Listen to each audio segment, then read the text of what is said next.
السلام علیکم۔ آج 29 اکتوبر 2023 اور پہلوان گوٹ کے قبرستان میں موجود ہیں، اور وہی حال ہے ہر دفعہ جو حال ہوتا ہے، اور یہ دیکھا جا سکتا ہے کس قدر کتابیں یہاں کس حال میں پڑی ہوئی ہیں۔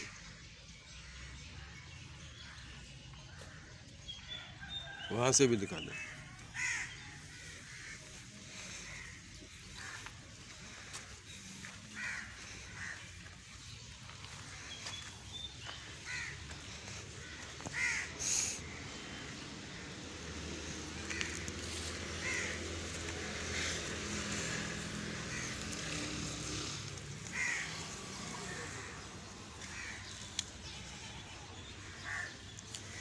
کس قدر افسوسناک صورتحال ہے کہ ہمارے اس ملک پاکستان میں، مملکت اسلامیہ میں،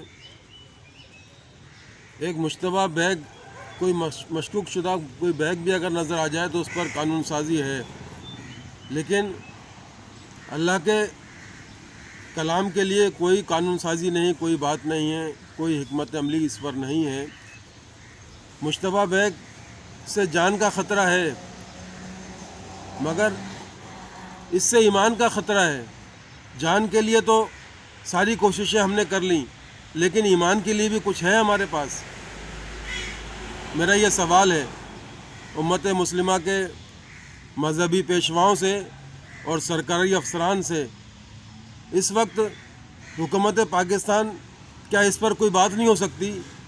اس پر کوئی قانون سازی نہیں ہو سکتی کہ جان کے لیے تو کوششیں کر لیں، لیکن ایمان کے لیے ہمارے پاس کچھ نہ ہو، کوئی قانون سازی نہ ہو؟ یاد رکھو، اس بات کو یاد رکھو کہ قرآن پاک کے بغیر ایمان مکمل نہیں ہوگا۔ اس بات کو یاد رکھو۔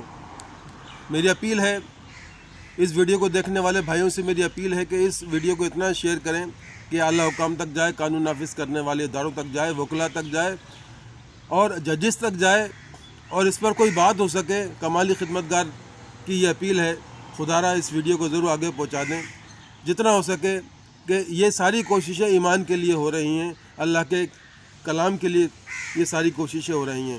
اگر کسی کے پاس مقدس اوراق ہوں تو کمالی خدمتگار ویلفیئر، رابطہ نمبر 0341431726، اس پہ رابطہ کر لیں۔ مقدس اوراق شہید قرآن پاک آپ سے، آپ کی مسجد سے، آپ کے مدرسے سے لے لیے جائیں گے، مگر یہ ظلم نہ کیا جائے۔ برائے مہربانی دیکھنے والے بھائی ضرور اس ویڈیو کو شیئر کریں۔